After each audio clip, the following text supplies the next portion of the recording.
The November wind came like a blade, slicing between the skyscrapers and carrying with it the metallic scent of the river. Nathan Parker didn't flinch. He moved through the cold with the precision of a man who had learned to keep his body as disciplined as his mind, his pace steady, his charcoal coat sweeping behind him in crisp, expensive folds. His leather gloves gripped a slim folder of legal documents, the final step, before turning another ghost of Chicago's industrial past into something profitable. The old textile warehouse loomed ahead, its brickwork the color of dry blood, windows crusted with decades of grime. It had been dead for 5 years. Just another casualty in a city that devoured its own history. Nathan paused at the rusted gates, scanning the cracked sign above the entry. Once, this building had thrummed with life. Now, it was simply square footage, air rights, and redevelopment potential. Numbers. That's all it was. The keys were cold in his hand.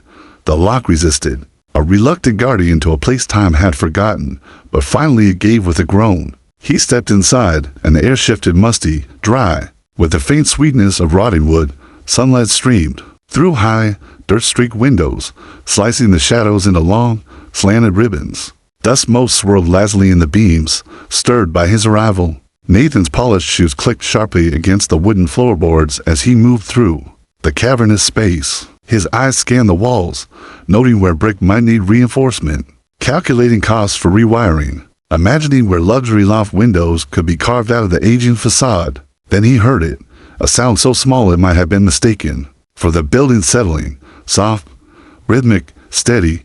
It came from below. He frowned, turning in a slow circle until his gaze landed on a narrow, paint-peeling door in the far corner. It looked almost swallowed by shadow. Nathan hesitated, partly because he didn't like surprises, partly because surprises usually meant complications. But curiosity, that old stubborn streak, tugged at him. The basement stairs moaned under his weight, each step releasing a puff of dust. The deeper he went, the colder the air became, carrying with it a faint scent of fabric, starch, and machine oil. When he reached the bottom, he stopped. In the half-light of a single dangling bulb, 2 children sat hunched over ancient sewing machines. Their small hands worked with mechanical precision, feeding dark blue fabric under chattering needles. The older girl, maybe 9, had hair pulled back into a severe ponytail, her storm-gray eyes fixed on the cloth as if willing it to behave. The younger, no older than 6, leaned forward in her chair, humming a thin, tuneless melody that trembled at the edges. The machines rattled on, oblivious to him. Nathan's voice cut the stillness. "What the hell are you doing here?" The older girl looked up, not startled, not afraid, just steady. Those gray eyes locked on his with a defiance so sharp it seemed to slice right through his question. "We're working," she said. It was the calm in her voice that unsettled him. Calm where there should have been fear. Calm that hinted at a kind of strength he didn't understand and perhaps didn't want to. Nathan remained at the foot of the stairs, his hand still on the banister, as if letting go would somehow draw him deeper into a situation he wanted no part of. The faint whir of the sewing machines filled the basement like an unsettling heartbeat, each stitch pulling him further from the neat, predictable world of contracts and profit margins. The older girl, Lily, he would later learn, didn't break her gaze. Her eyes were unnervingly adult, as if they had long since abandoned the illusions of childhood. The younger one, her legs dangling far above the floor, didn't even glance up, her humming resuming in quiet defiance of the stranger's presence. "I didn't ask what you're doing," Nathan said, his voice low but edged. "I asked why you're here. How did you get in?" The hum stopped. Lily's small shoulders squared. "We found a way. Through the back." The basement was dim, but Nathan caught the outline of a narrow, broken window near the far wall, just big enough for a child to squeeze through. His mind ticked through security breaches, liability nightmares, insurance risks. This was trespassing clean, clear, and easily handled with one call to the police. Yet something in Lily's unwavering stare made him hesitate. "You've been doing this, what, a few days?" Her chin lifted slightly. "Months." That single word landed like a hammer blow in the silence. Nathan stepped closer, the sharp scent of machine oil growing stronger. He noticed now the pile of uniforms neatly stacked beside them, every seam precise, the fabric pressed flat. Professional work impossible for children this young. "Where are your parents?" Lily's jaw tightened. "Our mom's sick." She glanced toward Sophia, who had gone back to her careful stitching. her small hands moving like they'd been trained. If we finish this batch by Friday, we'll get paid. Nathan's brow furrowed. Paid? By who? No answer. He took another step forward. This is illegal, he said, his voice dropping to the kind of low growl he reserved for boardrooms when someone thought they could bluff him. Do you even understand the trouble you're in? Lily's eyes flashed not fear, but challenge. Do you? The words hit harder than he expected, though he didn't show it. He glanced around, noting the frayed electrical cords, the dust-heavy rafters, the narrowness of the room. In one corner sat an old metal lunchbox and the paper cups half filled with water. No heat, no insulation. Somewhere above them, the building creaked in the wind. The sound was almost human, a long, aching groan that echoed through the floorboards. Nathan should have turned and walked out, called his lawyer, called the cops, anything to get himself out of the basement and back into the clean, structured world where people like Lily and Sophia were nothing more than a statistic in a quarterly report. Instead, he found himself asking, what happens if you don't finish? Lily hesitated. Then we don't get paid. And Mom doesn't get her medicine. Sophia's hum stopped again. She looked up at him now, blue eyes wide and unguarded. Are you here to take the uniforms? She asked softly, almost hopefully. It was such an odd question that Nathan didn't answer right away. And in the pause, a new sound reached his ears, barely there at first, but growing clearer. Footsteps, slow, deliberate, coming from somewhere beyond the far wall. Nathan's eyes narrowed. Who else is here? Lily's gaze flicked to the wall, then back to him. You should go. Something in her tone calm, certain. Final sent a ripple of unease through him, because she wasn't warning him for her own sake. She was warning him for his. Nathan's instincts honed from years of navigating ruthless boardrooms told him one thing with icy clarity. Whoever was on the other side of that wall wasn't coming to make friends. The footsteps were slow, deliberate, and too heavy to belong to a child. Each one landed with the subtle authority of someone who believed they owned the space, or at least controlled it. Nathan's eyes flicked around the basement, cataloging possible exits. The stairs he'd come down were too far behind him, and the narrow window Lily had mentioned was a tight squeeze even for a 9-year-old. Lily's expression didn't change, but Sophia slid off her chair and padded over to her sister, clutching a frayed piece of fabric like a talisman. The hummingbird flicker of her earlier cheer was gone, replaced by the quiet watchfulness of someone who had learned to recognize danger. Before it announced itself, a faint scraping noise came from the wall, followed by the metallic rattle of a latch. Nathan realized with a jolt that there was another entrance to this basement, a hidden one.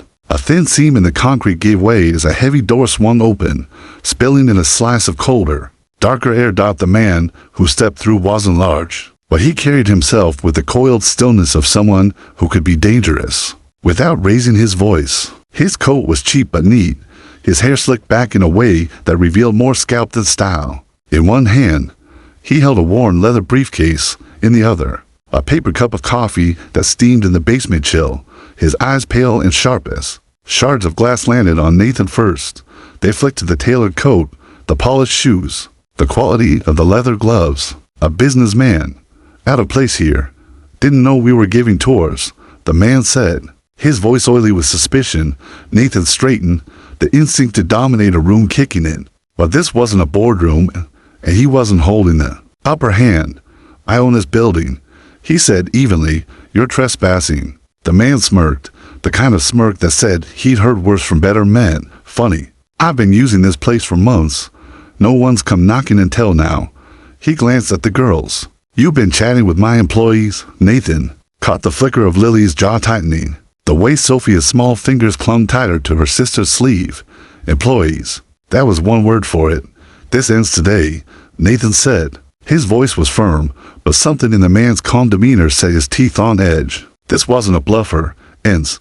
The man set his coffee down on the nearest sewing table, deliberately close to Lily's work. You think walking in here with your shiny shoes and papers means you get to shut down something you don't understand? Nathan stepped forward, closing the distance between them. I understand perfectly. You're exploiting kids to make a buck. You're lucky I haven't called the cops already. The man's smirk hardened into something colder. Cops don't care about kids like them. You think anyone's gonna send a squad car because some sick woman's daughters are making uniforms? You call them, they disappear into a system you wouldn't last 5 minutes in. And you, He let the word hang, studying Nathan's face. "You don't strike me as the type to get his hands dirty for the first time in years." Nathan felt heat rise in his chest. Anger, yes, but also something harder to name. The man reached into his briefcase and pulled out a small envelope, sliding it onto the table beside the coffee. "Deadline's Friday. You're either part of the solution," his gaze cut to the girls, "or you're the problem." Without waiting for a reply, he stepped back through the hidden door. Pulling it shut behind him, the latch clicked, leaving only the echo of his words and the hum of the sewing machines. Nathan turned to Lily, but her eyes were already back on the fabric in front of her. The calm in them was still there. Only now he realized it wasn't defiance. It was survival. Nathan climbed the basement stairs with the deliberate pace of a man who didn't yet know which direction the next blow would come from. The air on the ground floor felt thinner, but not cleaner. The ghost of that man's voice still clung to him, the oily calm of someone who knew he could walk away untouched. He shut the heavy warehouse door behind him, turning the lock with a metallic snap that echoed through the empty space. But as the silence returned, so did the unease. He could feel eyes on him, not the girls this time, but something less tangible. A weight in the air. By the time Nathan reached his penthouse that night, the city lights looked colder than usual. He set the folder of signed purchase documents on the kitchen counter, but didn't open them. Instead, he found himself pouring a drink and replaying the conversation in the basement. The man's parting words gnawed at him. Part of the solution or the problem. That wasn't a threat thrown away for drama. It was an invitation, a warning, and a dare rolled into one. Nathan had heard plenty of threats in his career, but this one had something most didn't. Confidence. It meant the man wasn't afraid of being caught, which meant someone, somewhere, was making sure he wouldn't be. The next morning, Nathan called in a favor from an old acquaintance, Vincent Hale, a private investigator with a taste for trouble. Vincent owed Nathan for a financial bailout years back, and Nathan was ready to cash in. He handed over a description of the man from the basement, along with the location of the warehouse. Vincent raised an eyebrow. "You're not usually the charity type." "I'm not," Nathan said flatly. "Find him." 2 days later, Vincent called with news. "Your guy's name is Marco Trenton, low-level operator. Does contract work for bigger fish, moving goods, labor, whatever pays. His specialty." Vincent's voice darkened. "Keeping things invisible, especially people." Nathan's grip tightened on the phone.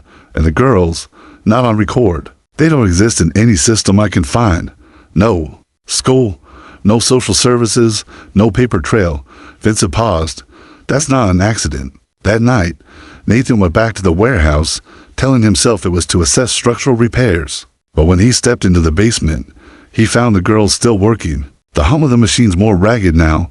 Lily's eyes were ringed with exhaustion, Sophia's head bobbing as she fought to stay awake. "You need to leave this place," Nathan said quietly. Lily didn't stop sewing. "And go where?" The question stopped him cold. He didn't have an answer, not one that didn't end with them in a foster system. Marco had already implied was worse than the basement. As he hesitated, the same faint scrape came from behind the wall, the hidden entrance.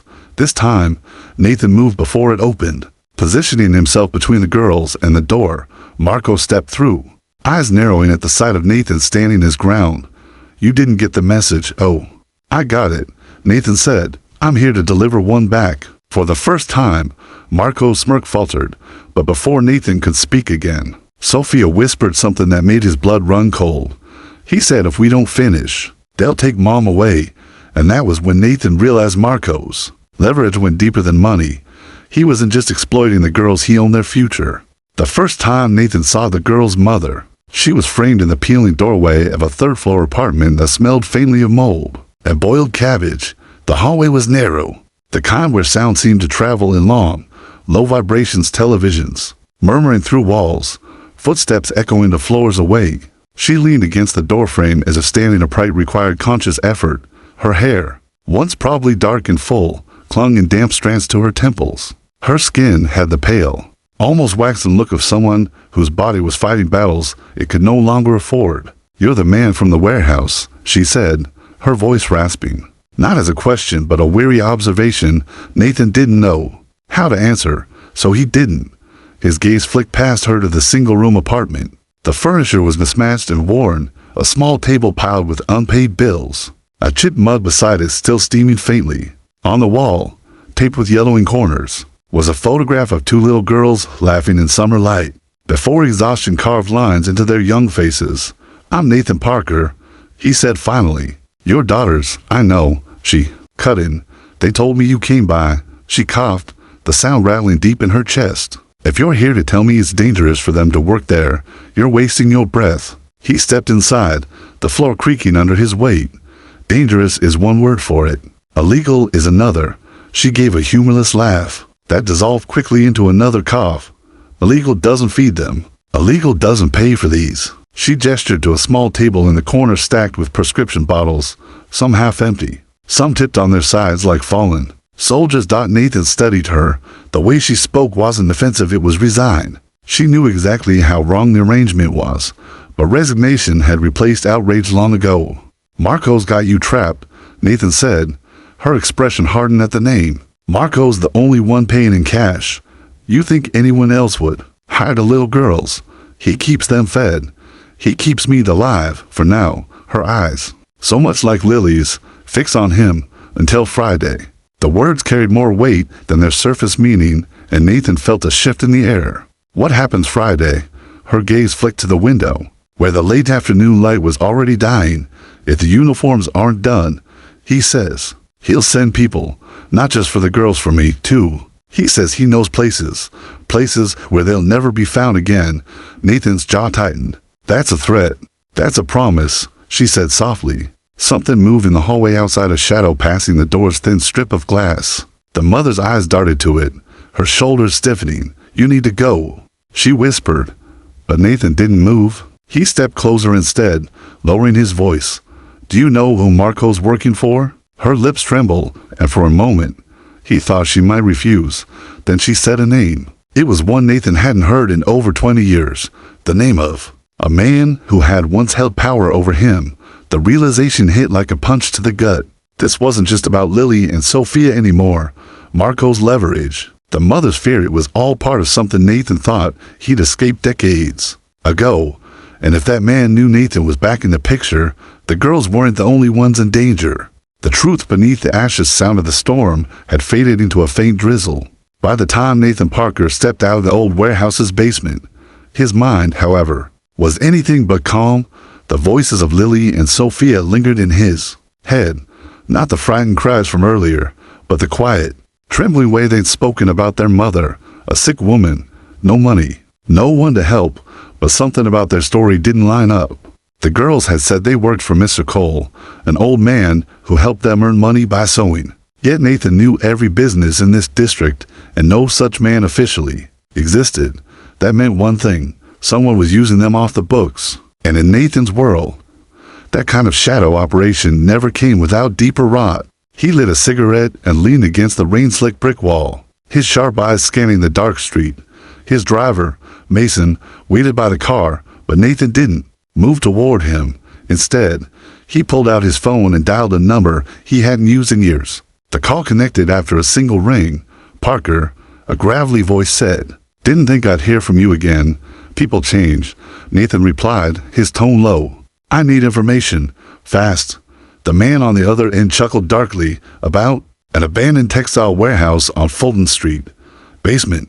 Operation to kids and someone named Cole." A pause, then the voice dropped even lower. "Nathan, you need to walk away from this. That's not an option." There was another pause, and when the man spoke again, there was an edge of warning in his tone. "Cole isn't a man's name. It's a cover. See, Odell. E stands for Children of Labor Exchange. It's not just one location. It's a network. You shut down one, 3 more pop up, and whoever's running it, they have friends in places you don't want to make enemies." Nathan's jaw tightened. He glanced back at the warehouse, his mind already calculating moves. If what this man said was true, then Lily and Sophia weren't just unlucky.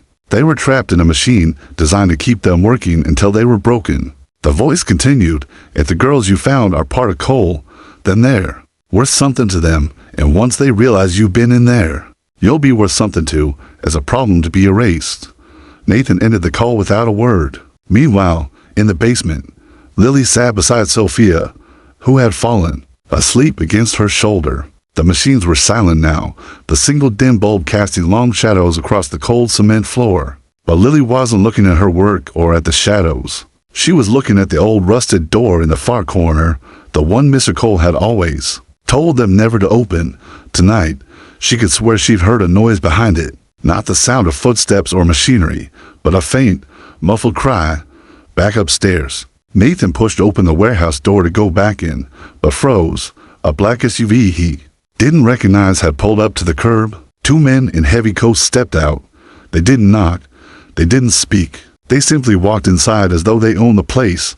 Nathan's instinct screamed at him. These weren't workers. These were cleaners, the kind of men sent to tie up loose ends. And right now, Lily and Sophia were the biggest loose ends in the building. Nathan slipped inside behind them, silent as a shadow. He moved through the maze of rusted machines, the flicker of overhead lights guiding him toward the basement stairs. From below, he heard a voice, deep, cold, and unfamiliar. "You'd have caused a lot of trouble." Lily's frightened whisper floated back up. "We didn't tell him anything?" The man's reply was a chilling promise. "That won't matter in a few minutes." Nathan gripped the railing so tightly his knuckles turned white. He had a choice: walk away and pretend he'd never seen them, or step into a fire that could burn everything he built to the ground. For the first time in years, he didn't even hesitate. He stepped into the basement. The truth no one wanted. The hard rain had stopped, but the city still smelled of it. Damp asphalt, wet iron, and the faint rot of fallen leaves. Gregory Wellingham stood at the gates of St. Jude's Home for Children, his black coat billowing in the wind like the final page of a book he wasn't ready to close. Beside him, the homeless boy, Jamal, shifted nervously, his small hands buried deep inside his oversized hoodie pocket. Gregory had brought him this far, but every step they took forward seemed to drag them deeper into something dangerous. Inside, Gregory ordered quietly. Jamal hesitated, eyes darting around the dimly lit courtyard. "Mister, once we go in there, you can't unsee it." Gregory's jaw tightened. "I didn't come here for comfort, boy, I came for the truth." They stepped inside. The orphanage was silent. Silent. The faint squeak of their shoes on the old linoleum echoed down long, shadowed corridors, children's drawings lined the walls, stick figures under bright suns, uneven rainbows, but something about them felt wrong. Every smiling face had no eyes, just blank circles where life should be. Gregory slowed. "Who drew these?" Jamal's voice was low. "They make us draw what we're told. Us." Gregory stopped walking. "You were here." Jamal swallowed hard. "For 2 years, till I escaped." Gregory stared at him, realization dawning. "And Lily?" Jamal's lip trembled. "She's still here." They turned a corner and froze. A nun stood at the far end of the hallway, tall, thin, her black veil trailing behind her like smoke. Her face was pale, and her smile too wide to be real. "Mr. Wellingham," she said, her voice smooth and practiced. "We've been expecting you." Gregory's stomach clenched. "Where is my daughter?" The nun's smile never faltered.